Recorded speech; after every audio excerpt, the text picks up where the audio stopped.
एक इंग्लिशमध्ये पुस्तक आहे, त्याचं नाव आहे यू टर्न ऑफ लाईफ.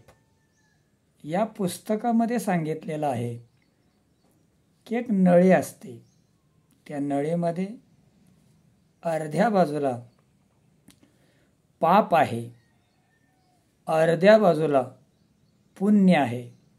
मग त्यावेळेला तो जीव काय करतो, समोरच्या बाजूला पाप आहे, पाठीमागून पुण्याचा संचय करत असतो. परंतु त्यामुळे होतं काय, समोर त्या नळीतून बाहेरच्या बाजूला प्रथम पाप बाहेर येत असतं, वाईट बाहेर येत असतं, दुष्कर्म बाहेर येत असतं.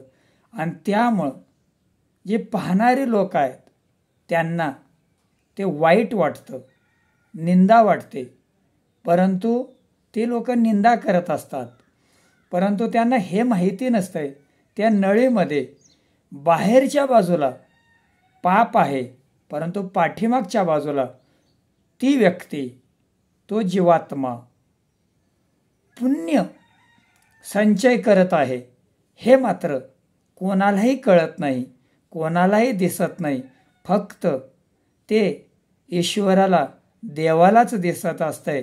म्हणून पुण्याचा संचय करत राहा आणि पापाचा नाश करत राहा.